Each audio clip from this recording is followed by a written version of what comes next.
Hello everyone. तो अब इस वीडियो में आज हम बात करने वाले हैं साइटोप्लाज्म के बारे में, जो कि नेक्स्ट कंपोनेंट है हमारे सेल के अंदर का। साइटोप्लाज्म जो होता है वो एक तरीके का, जिसको कोशिका द्रव्य भी कहते हैं। साइटोप्लाज्म को हिंदी में कोशिका द्रव्य भी कहा जाता है। बेसिकली कोशिका द्रव्य यानी साइटोप्लाज्म ये एक इम्पॉर्टेंट कंपोनेंट होता है सेल का। ये साइटोप्लाज्म जो है इसके अंदर ही सारे के सारे सेल ऑर्गेनेल यानी माइटोकॉन्ड्रिया, लाइसोसोम, ये सारी चीज़ें तैर रही होती हैं। सबसे पहले कॉलिकर ने इसको ढूंढा था 1862 में, ठीक है। और क्या है, यहाँ पर जितने भी सबसे इम्पॉर्टेंट साइटोप्लाज्म के अंदर ही सारे केमिकल रिएक्शन होते हैं। जितने भी केमिकल रिएक्शन हमारे सेल के अंदर होते हैं वो सेल के अंदर कहाँ हो रहे होते हैं? साइटोप्लाज्म में। कहाँ हो रहे हैं? साइटोप्लाज्म में। All chemical reaction occur in the cytoplasm, ठीक है। उसके बाद साइटोप्लाज्म में दो चीज़ें हैं, एक लिक्विड पोर्शन है और दूसरा सेल ऑर्गेनेल है। लिक्विड पोर्शन में सारे के सारे न्यूट्रिएंट्स होते हैं और सेल ऑर्गेनेल तो आपको पता ही है, वो जैसे हमारे बॉडी में ऑर्गन होते हैं वैसे उनके वहाँ पे क्या होते हैं? सेल के अंदर सेल ऑर्गेनेल, ठीक है। क्लियर है?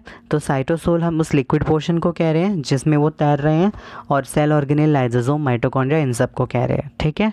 तो साइटोप्लाज्म का फंक्शन क्या है? ये एक ऐसा एरिया होता है जहाँ पर सारे रिएक्शन होते हैं। दूसरा, ये एक लिक्विड मीडियम की तरह एक्ट करता है। किसकी तरह एक्ट करता है? Liquid medium. अब जो सेल मेम्ब्रेन होते हैं वो बेसिकली 3 सेक्शन में आप उन्हें पढ़ सकते हैं। पहला होता है ये जिनके पास सिंगल मेम्ब्रेन है, दूसरा डबल मेम्ब्रेन, तीसरा जिनके पास मेम्ब्रेन जो होता है वो होती ही नहीं है। तो हमारे पास ऐसे बहुत सारे ऑर्गेनेल होते हैं जिनके पास मेम्ब्रेन नहीं होती, जैसे राइबोसोम, सेंट्रोसोम, माइक्रोट्यूब्यूल। कुछ ऐसे हैं जिनके पास 2 मेम्ब्रेन, 2 झिल्लियाँ होती हैं, वो जैसे माइटोकॉन्ड्रिया, प्लास्टिड। प्लस एक और चीज़ याद रखने वाली है, माइटोकॉन्ड्रिया और प्लास्टिड के पास इनका पास खुद का डीएनए भी होता है।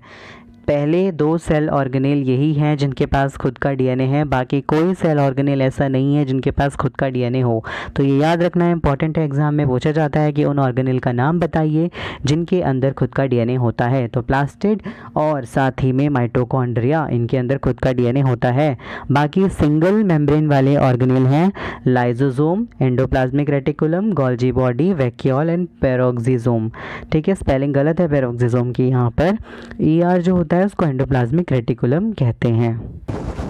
एंडोप्लाज्मिक रेटिकुलम सेल के अंदर एक नेटवर्क होता है, ठीक है, ऐसा समझ लीजिए इसको। अगर मैं बताऊं तो न्यूक्लियस ये रहा, ये मेरा सेल है, इसके बीच में एक एरिया है, एक नेटवर्क फैला हुआ है। इस नेटवर्क को कहते हैं हम एंडोप्लाज्मिक रेटिकुलम। इसको ढूंढने वाले 3 लोग थे, पॉटर, क्लॉड एंड फिल्म। तो इन्होंने इसे ढूंढा था, ठीक है। ये बहुत इंपॉर्टेंट है एंडोप्लाज्मिक रेटिकुलम, और इसके 2 टाइप होते हैं, एक स्मूथ होता है और एक रफ होता है। मैंने बोला कि 9th में हमें इतना जानने की ज़रूरत नहीं है, हमें सिर्फ फंक्शन पता होना चाहिए हर सेल ऑर्गेनेल का, और उसके अलावा उसके स्पेसिफिसिटी, जैसे कौन सा ऑर्गेनेल किस काम आता है या किसने ढूंढा था, ठीक है। अब बात करते हैं स्मूथ एंडोप्लाज्मिक रेटिकुलम और रफ की। स्मूथ वाला जो होता है इसके ऊपर कोई भी राइबोसोम नहीं होते, इसी वजह से ये स्मूथ होता है। लेकिन रफ वाला जो होता है उसके ऊपर राइबोसोम होते हैं, इसी वजह से ये रफ होता है, ठीक है। स्मूथ वाला क्या बनाता है? Steroid, lipid. यही पॉइंट इंपॉर्टेंट है हमारे लिए कि इसके अंदर स्टेरॉइड नाम का एक केमिकल बनता है, लिपिड बनते हैं और पॉलीसेकेराइड, ये सारे केमिकल्स बनते हैं। और रफ एंडोप्लाज्मिक रेटिकुलम सिर्फ प्रोटीन बनाता है, ठीक है। इसके पास राइबोसोम होते हैं, इसके पास राइबोसोम नहीं होते हैं, ठीक है। स्मूथ वाला मेम्ब्रेन बायोजेनेसिस में मदद करता है। अब मेम्ब्रेन बायोजेनेसिस क्या होता है?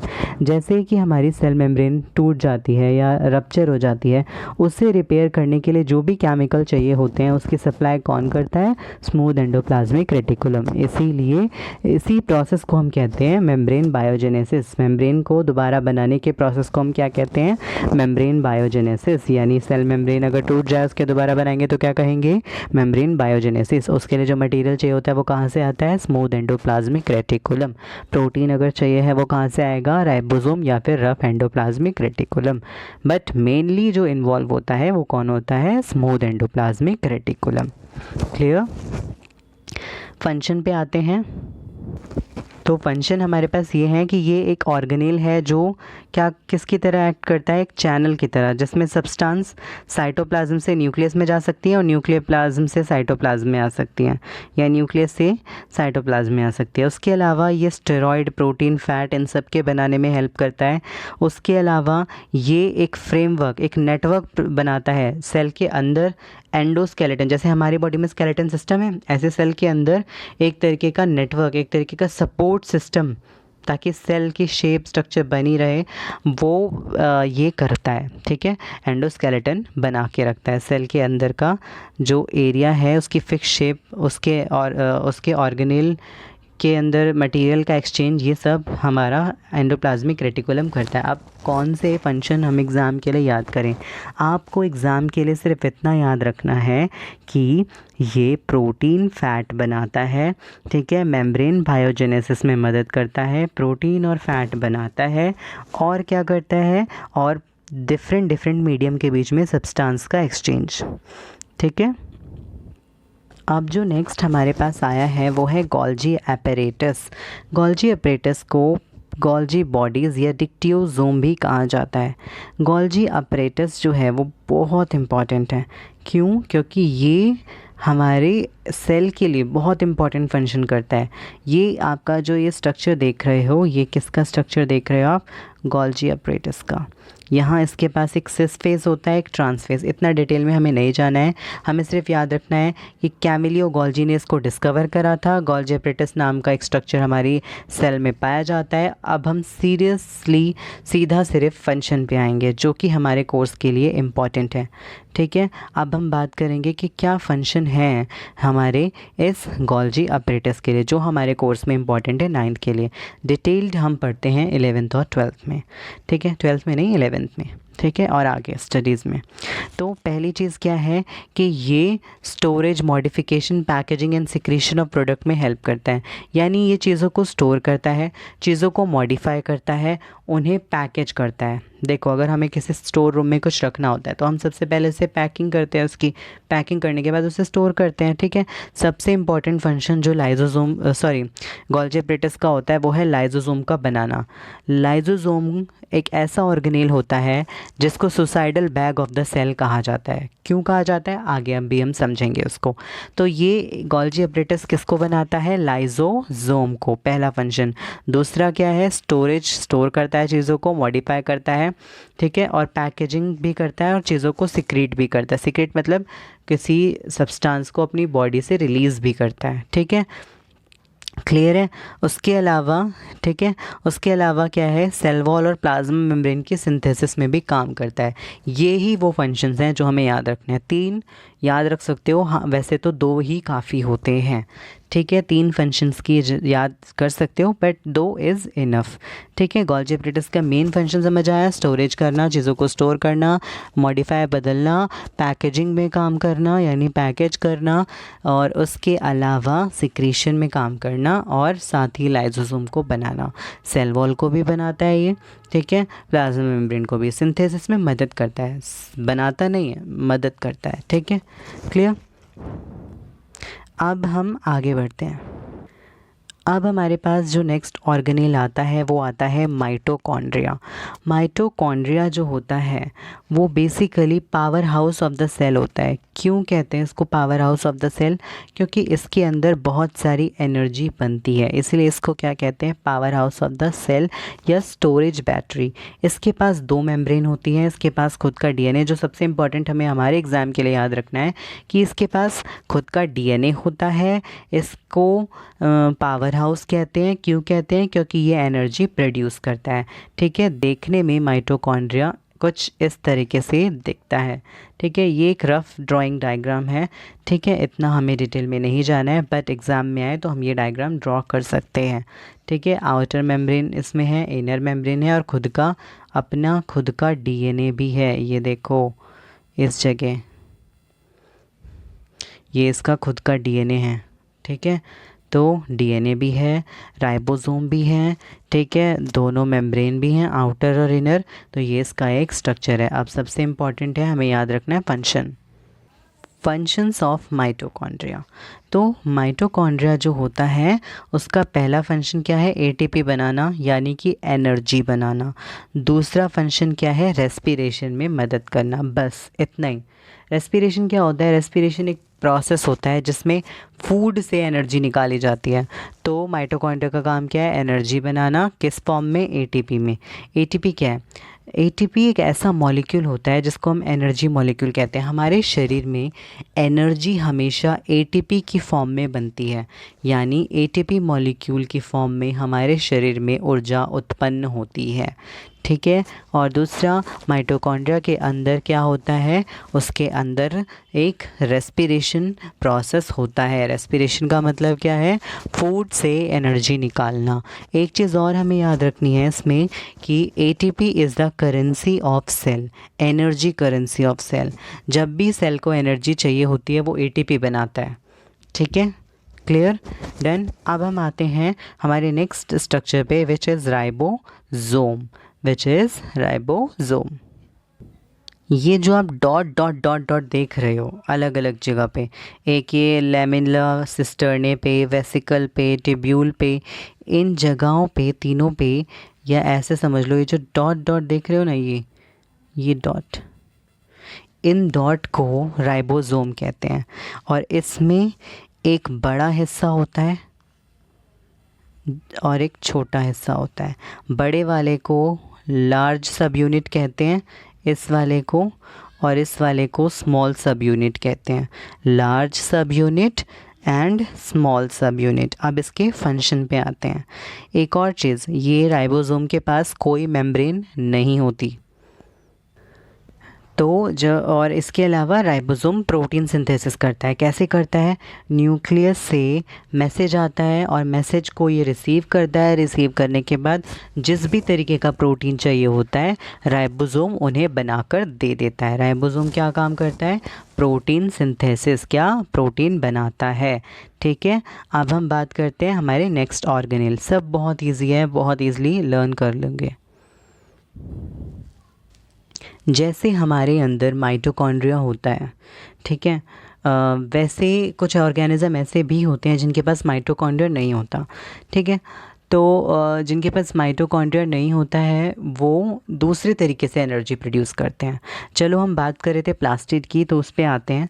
प्लास्टिड जो होता है एक ऐसा स्ट्रक्चर होता है जो प्लांट सेल में पाया जाता है, और इसके 3 अलग अलग टाइप्स होते हैं और इनका अलग अलग फंक्शन। जैसे पहला टाइप होता है ल्यूकोप्लास्ट। ये क्या करता है, ठीक है, ये स्टार्च नाम के केमिकल को, ऑयल को, प्रोटीन को, इन सब चीज़ों को स्टोर करता है।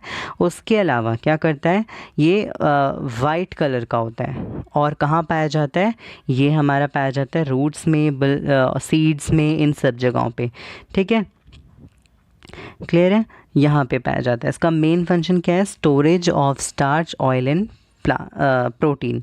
ठीक है, अब क्रोमोप्लास्ट की बात करते हैं। जो फ्लावर इतने कलरफुल नज़र आते हैं ना आपको, ये इसी क्रोमोप्लास्ट की वजह से आते हैं। क्यों, क्योंकि क्रोमोप्लास्ट फ्लावर को कलर प्रोवाइड करता है। ल्यूकोप्लास्ट स्टोरेज का काम कर रहा था, क्रोमोप्लास्ट क्या कर रहा है, क्रोमोप्लास्ट कलर प्रोवाइड कर रहा है। प्लास्टिड जो है ना, इन तीनों को प्लास्टिड कहा जाता है, और प्लास्टिड के अलग अलग फंक्शन है। जैसे ल्यूकोप्लास्ट स्टोरेज कर रहा है, ठीक है, स्टोर कर रहा है चीज़ों को। क्रोमोप्लास्ट क्या कर रहा है, कलर दे रहा है, रंग दे रहा है फूलों को। ठीक है, ऐसे क्लोरोप्लास्ट के अंदर क्लोरोफिल नाम का एक चीज़ होती है जो प्लांट को ग्रीन कलर देती है। ठीक है, तो ये तीनों हमें ऐसे याद रखने हैं बाय फंक्शन, कि ल्यूकोप्लास्ट जो है storage of starch, oil, protein, और वाइट कलर का होता है। क्रोमोप्लास्ट डिफरेंट कलर के होते हैं, मतलब उनके अंदर डिफरेंट कलर वाले केमिकल्स होते हैं जिसकी वजह से वो फ्लावर को डिफरेंट कलर देते हैं। और क्लोरोप्लास्ट के अंदर क्लोरोफिल होती है जो क्या करती है, क्लोरोफिल होने की वजह से प्लांट हमें कैसे दिखते हैं, ग्रीन दिखते हैं, हरे कलर के। और क्लोरोप्लास्ट जो होता है उसको किचन ऑफ द सेल भी कहते हैं। क्यों? क्योंकि क्लोरोप्लास्ट के अंदर ही फोटोसिंथेसिस होती है, यानी वो प्रोसेस जिसके थ्रू प्लांट खाना बनाते हैं। क्लोरोप्लास्ट के अंदर ही प्रकाश संश्लेषण होता है, जिसके मदद से पौधे क्या करते हैं? खाना बनाते हैं। जिसकी मदद से पौधे क्या करते हैं? खाना बनाते हैं। अब हमारे पास जो नेक्स्ट आता है वो आता है वैक्यूल। वैक्यूल क्या होते हैं? जैसे हमारा स्टोर रूम होता है ना, जहाँ पे हम कुछ भी स्टोर कर सकते हैं, ऐसे वैक्यूल भी होते हैं। वैक्यूल में भी हम बहुत सारी चीज़ें स्टोर कर सकते हैं। और वैक्यूल की जो मेम्ब्रेन होती है उसको हम क्या कहते हैं? टोनोप्लास्ट। देखो क्लियर है? उस वैक्यूल के मेम्ब्रेन को क्या कहते हैं? टोनोप्लास्ट। ठीक है, ये किस काम आते हैं? एक और चीज़, वैक्यूल ना हमारे सेल में भर भर के होते हैं, बहुत ज़्यादा होते हैं। ठीक है, एनिमल सेल में जो वैक्यूल्स होते हैं, ऐसा समझ लो प्लांट सेल में एक बड़ा सा वैक्यूल होता है सेंटर में, एनिमल सेल में वैक्यूल्स के जो वॉल्यूम होता है या नंबर होता है वो कम होता है। ठीक है, क्लियर? प्लांट सेल में तो भर भर के होगा फॉर श्योर, लेकिन हमारा जो एनिमल, जैसे हम लोग हैं, हमारे में जनरली सारे सेल में तो नहीं होते, जनरली कम ही होते हैं। इन शॉर्ट अगर मैं समझाऊं तो ये हमारे सेल में कम होते हैं। और जो प्लांट सेल होते हैं ना, एनिमल के अलावा जो प्लांट सेल होते हैं उनमें ये ज़्यादा होते हैं। इनका काम क्या है? इनका काम स्टोरेज है, चीज़ों को स्टोर करना। ठीक है, दूसरी चीज़ क्या है कि ऑस्मोटिक प्रेशर को बनाना। ठीक है, जो टॉक्सिक केमिकल बन गए उनको स्टोर कर लेना। फूड वैक्यूल नाम की एक चीज़ होती है जो फूड को डाइजेस्ट करती है। ठीक है, ऐसे ऐसे काम है स्टोरेज, मतलब ये अलग अलग वर्क में आते हैं। जनरली इनका काम स्टोरेज ही होता है। लाइजोसोम नहीं, सॉरी, ये जो हमारा वैक्यूल होता है इसका मेन वर्क क्या होता है? इनका मेन वर्क होता है storage of toxic metabolic substance. Metabolic मतलब टॉक्सिक चीज़ों को स्टोर करना। उसके अलावा ये प्लांट के सेल को रिजिडिटी भी प्रोवाइड करते हैं, सख्त बनाते हैं। ठीक है, और उसके अलावा कुछ कॉन्ट्रैक्टाइल वैक्यूल, मतलब इनके नाम के ऊपर इनके फंक्शन होते हैं। जैसे फूड वैक्यूल खाने को पचाने का काम करेगा। ठीक है, अब हमारा नेक्स्ट टॉपिक आता है लाइजोसोम।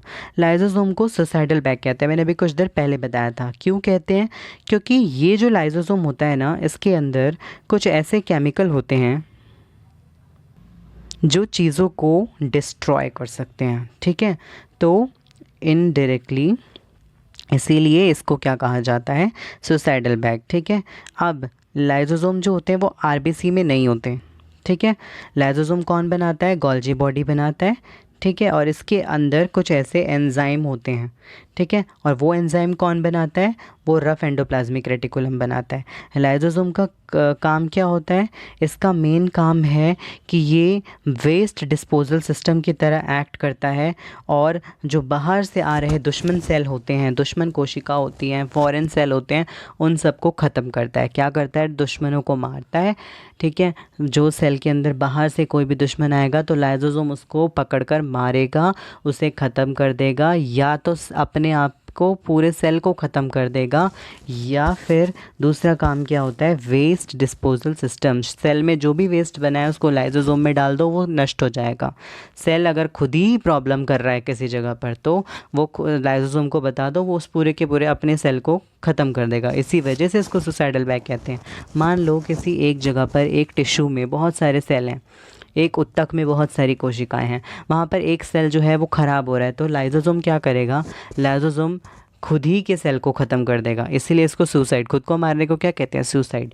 तो इसीलिए इसको क्या कहते हैं? Suicidal bag. क्या कहते हैं? Suicidal bag. यहाँ देखो लिखा भी है, during disturbance in the cellular metabolism और सेल डैमेज के केस में क्या होता है? लाइजोसोम क्या करता है?